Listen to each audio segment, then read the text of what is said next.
This episode of iFanboy is brought to you by GoDaddy and Netflix.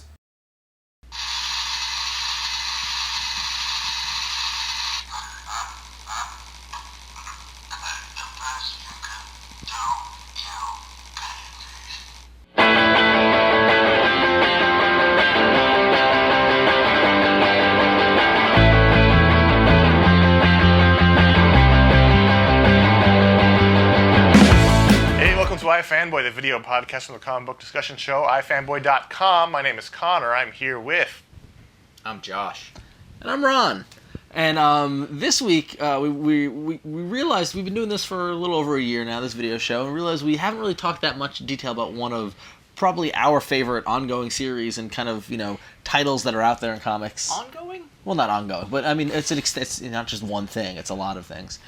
Sin City by Frank Miller. Yes. We talked about it once briefly. Very short, briefly. I don't even remember that. Yeah. Well, the next 5 episodes. Oh, shit. Yeah, Yes. there you go. That wasn't even that long ago. No, it wasn't. So, so we want to talk about Sin City this week, but before we dive into what Sin City is, we probably talk about its creator first a little.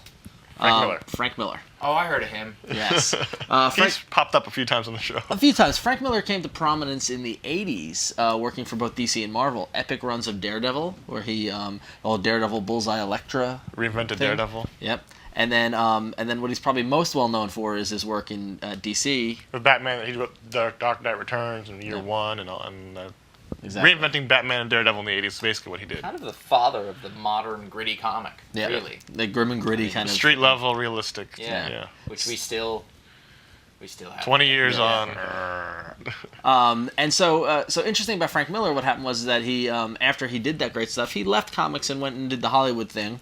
You might have seen RoboCop 2. And 3. Or not. More likely. And for some reason, that, didn't really work out, so he came back to comics. And in the early 1990s, he had said, okay, I'm done with DC and Marvel, politics and that sort of thing. I'm doing everything through Dark Horse Comics, which at the time was a small independent publisher. They're based out of Portland, Oregon. Right now they're much bigger, but at the time they were just really doing kind of licensed properties. They were doing Aliens, Predator, stuff like that. But they also had books like Grendel. They had they were pulling in, and what happened was that they launched a line of creator-owned properties with the likes of John Byrne. Legend was the imprint. Legend was the imprint. Yeah, Mike Mignola, Hellboy came out of this, and Frank Miller's kind of addition to that was first in 1990 he did a book called Hard Boiled with Jeff Darrow.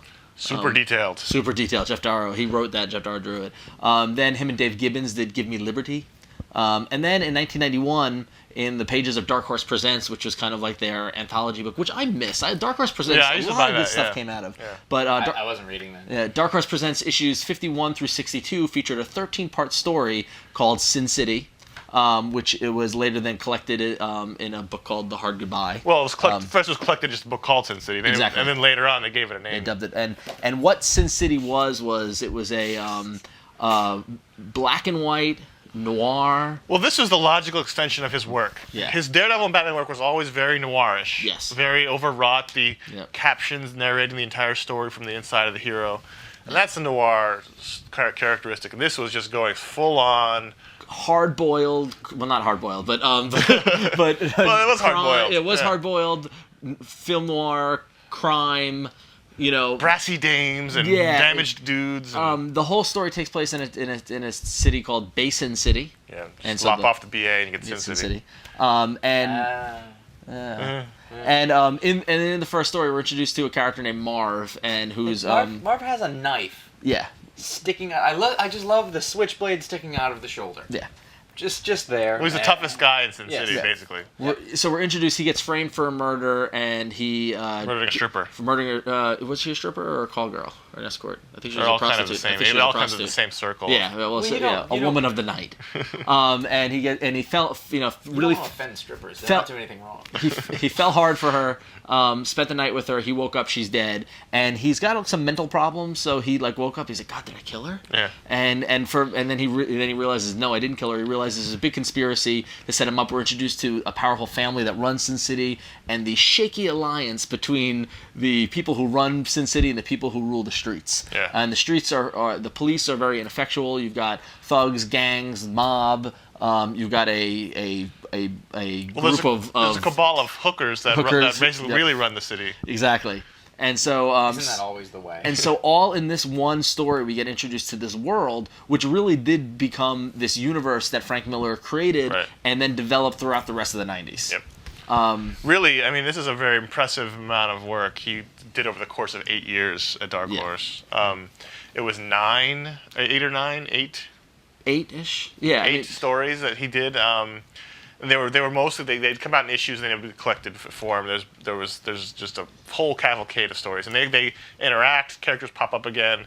There is a chronology to them. I don't know exactly what the chronology is. And you can look it up on Wikipedia and stuff like that where they have the chronology. But they show that so Marv was the main character in The Hard Goodbye, but then in A Dame to Kill For we're introduced to Dwight. And at one point, Dwight needs some help, and so he goes and meets Marv at the bar and says, "Hey, Marv, I need a bruiser." And Marv's like, "Okay," and helps him. So for a small part of that, Marv is in it. So A Dame to Kill For takes place before The Hard Goodbye. Yeah. But I think actually Hard Goodbye is the last one. Here's the deal, and this was when I was first introduced to this story. I was like, "Where do I start?" Yep. You can start anywhere. Absolutely. Yes, which is amazing. There is not a continuity of you need to read this one before this one, and some of them are numbered like the Yellow Bastard is 4. But it doesn't matter. You could read you could pick up any of these books off the shelf. And read it. You're cool. There's no I should read this one first, and that's really important to know. Right. Well, I mentioned this in the Next 5 show where we talked about Hard Goodbye, but this is one of the first real non-DC Marvel books that I really bought, dove into, really enjoyed, really opened my eyes to the fact that there's all this whole other world going on besides superheroes. Just because he knows this genre, he loves this hard-boiled sort of everybody's damaged, everybody's got a secret, everybody's troubled, no one's really good. Even the good guys have a bad side to them. He knows this world, he knows Sin City so well, he knows the characters in it. And the art is just fantastic. This is like he played so much with black and white. I mean, and what he could do with shadow and light. That was the real innovative thing. Was that it was black and white, and then later on in the series he experimented with color, but only in spot color. Like that Yellow Bastard story, the yellows, which is black, white, and yellow. Yeah, exactly. And then in some of the one shots he played with blues and reds and stuff like that, which was really.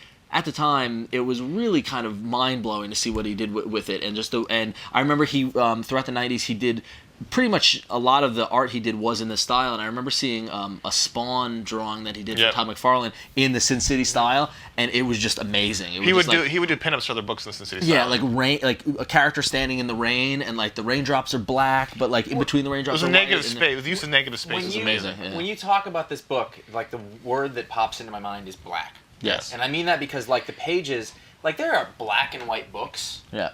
But they're mostly white. Just there's black lines on them. It's line art. This is using black and white as a contrast to each other. Specifically, it makes me think of the way he does fabric. Yeah. Yep. And the wrinkles in everything fabric. has texture and feel. Like when he does brick walls, he does all the bricks. He does the sidewalk has all the lines in it. The dress has all the wrinkles in it. And if you really look at what's there, he's not showing you that much. You're filling in the rest of it with your eyes. Yep. It's that same sort of persistence of motion thing that you get, with film or anything like that. And it's not there, but you're seeing it, and it's I'd never seen anything like that. If it wasn't for the great stories, it would be important just for the revolutionary art. Yeah, and it's we were talking about Frank Miller before the show, and saying if you watch his career, he started off very kind of traditional. A lot of stuff that Daredevil did was very traditional, kind of clean, and then Dark Knight Returns was really kind of the step towards this hyper stylized kind of way. And Sin City, he just embraced it and moved it that much further, so like proportions are off and like things like that, but it seems to work. And you can tell this is what he really loves, and it's informed all of his work since then. Yes, nothing he's done since Sin City has been like he was before Sin City. Everything this changed all of his work.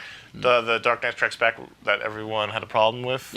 The art was more like Sin City. The stories was harsher. Right. All the art he's done since then has been in this style. He's locked in on this now. This is what he does. And it's amazing to see how, because there's a lot of violence, there's a lot of action, but like he can sum up the action on just one page, which would in any book it would be a splash page. But for some reason in this, it's just helping the narrative. Like the fact that he's writing and drawing the book works to his advantage and to the uniqueness of the book. And I want to talk more about his writing, but first let's hear a word from our sponsors. It's been a long day. Come to think of it, recently they've all seemed like long days. Probably because it's summer and the days are actually longer. I needed a drink. All I had was tequila. Some Mexican chick used it to pay me for a job. Sure, she had plenty of cash, but tequila just seemed more appropriate. Where was I? Oh yeah. I couldn't take any more cases right now. I had domain names to book. Thank goodness for GoDaddy.com. They make it cheap and easy. They have .com names starting at just $1.99. It's a steal. And if you enter the coupon code iFanboy, you get 10% off your purchase. I wonder if I can pay them with tequila. I'll email and find out. Thank goodness they have this free 24-hour customer support. Thank goodness they have a picture of Danica Patrick on their homepage. Once I finish booking these sites, I'm going to watch Sin City. I just got it from Netflix. They delivered it to my house in just one day. They have over 90,000 titles to choose from, including Blu-ray titles. If you go to www.netflix.com/iFanboy, you get a 2-week free trial. That's a good deal. Almost too good. I should look into that. I'll put it on the list for tomorrow. It'll be a longer day. Approximately 2 minutes long.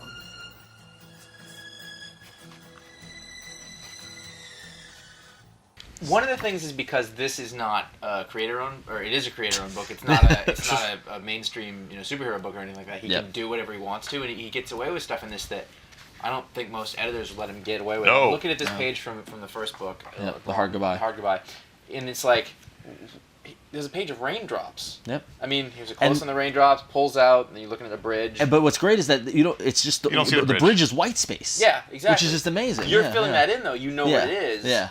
And he's just playing with you. And that shot of Marv in the rain is just amazing. And it just He loves rain. Yeah. How long? And he should. His booze, bras, and bullets. He's got the girl in the rain. She's So it's the art is just amazing. But I think also for me the big thing that I think really propelled Frank Miller forward was the writing. Yep. And he embraced this noir kind of writing style. And the thing is with books today like Criminal and anything else that's noir. Powers gets a little noir sometimes, stuff like that. But Criminal's noir in a realistic way, way more realistic. This is hyper noir. This is the fictionalized hyper type thing. And even like here at the back of A Dame to Kill For, he says I call her every foul name there is. She makes my name sound like music, like a chant to some dark god. She's slippery with sweat. It feels like a hard-boiled 40s detective novel kind of and it's that voice persists throughout the entire series, throughout every character. Each character is different in its own way. And in that Yellow Bastard, we're introduced to Hartigan, who's a cop who's trying to do the right thing. He might be the only really good person in all of these stories. Yes, agreed. Yeah,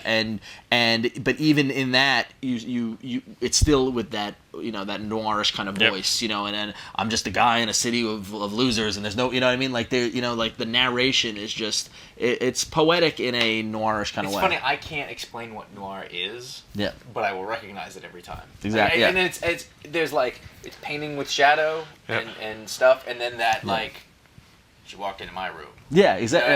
I don't. How do you explain that? I don't know what the definition is. With the trailing smell of cigarettes as she moved around my desk, and like this trouble followed behind. Yeah, exactly. Yeah, and it's that stuff where it's like when it's done poorly, it can be really bad. Yeah, but when it's done really well, it's just like, oh my god, it's how incredibly amazing. evocative. Yeah, and it's. You have to go with it. You have to be like, all right, because people don't talk like this. Yeah. And if they did, you'd be like, you're a freak. Well, it's a style. It's a tried and true American style. Yeah. But the thing that was most shocking to me, which is not anything to do with the books, as we were talking before the show, this is like one of my favorite all-time series, and it's so pervasive in my comic book world. Like in my head, it's always there.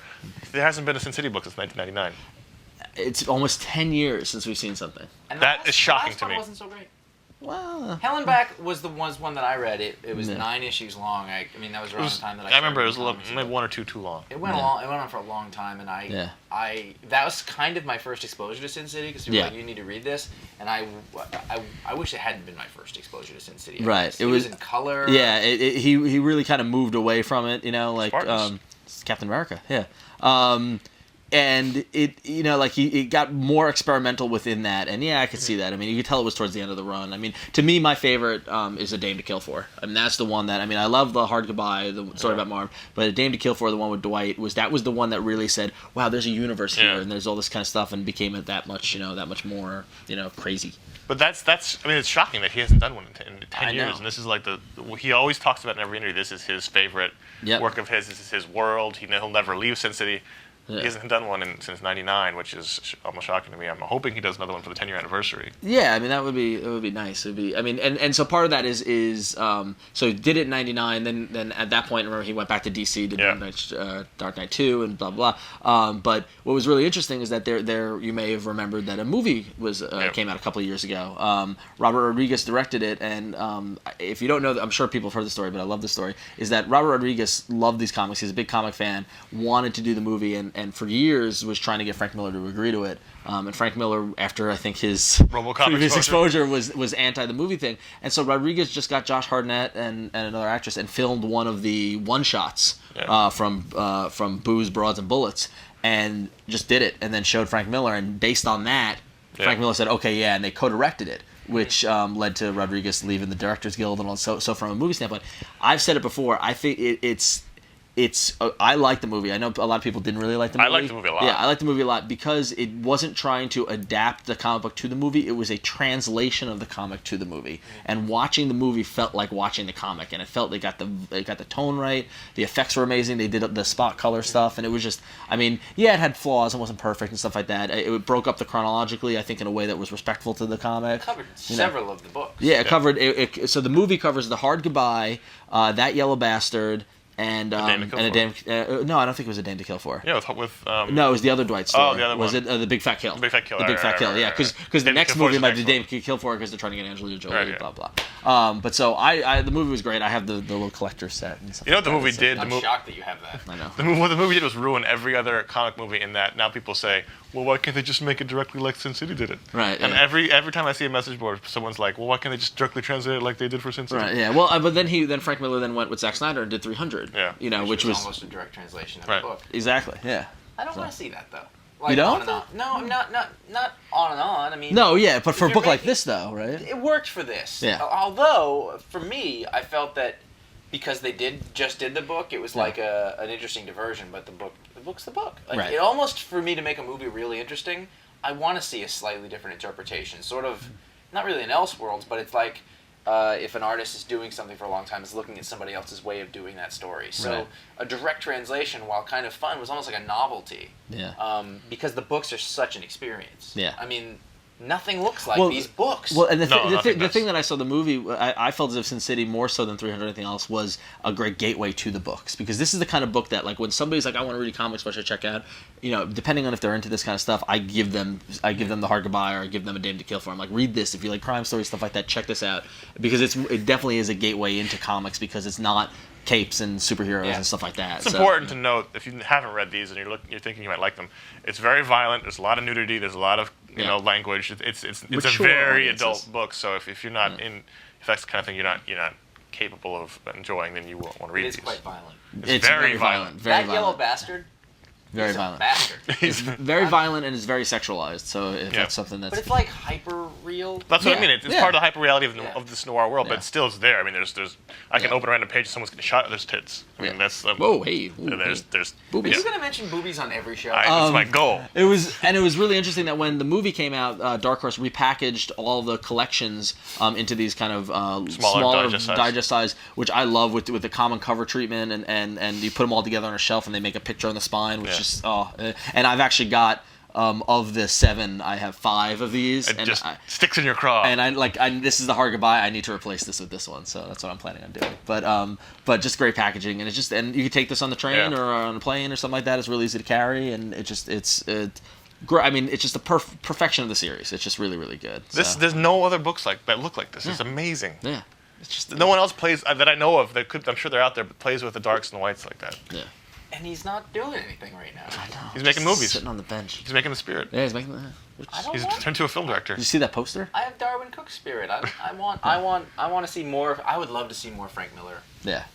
But given that the last thing he did, you didn't really like. So, do you want him to go back to something that we I'd love? love to see him do something new. Yeah. Because the only thing that we've seen The last him thing he do did for a was long time- Batman. Yeah. Yeah, the only thing we've seen him do is revisit things. And then Well, he he's got that Batman All-Star Holy Batman Terror and Robin. coming out, right? Yeah, we're never, ever, ever. Well, he gonna wrote see Batman All-Star and Robin. Yeah, I didn't enjoy that. Doesn't. I almost thought that. That's a paycheck. Yeah.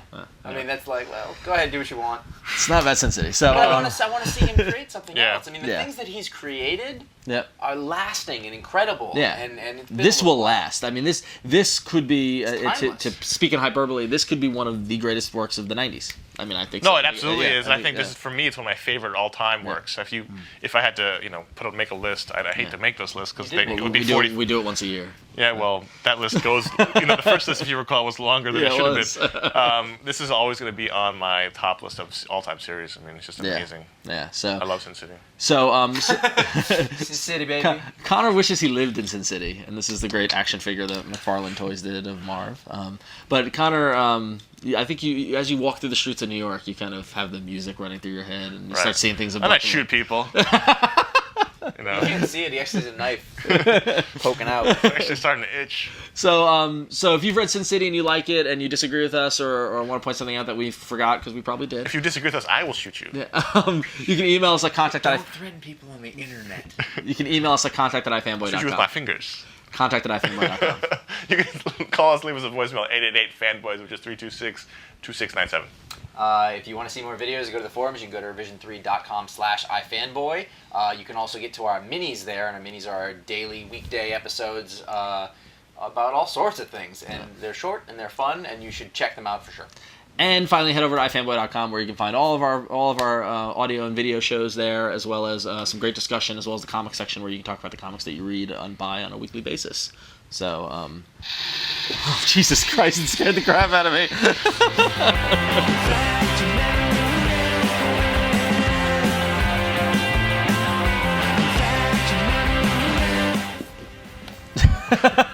It's like those record covers. I have the right? Okay, yeah, I did. I'm the woman.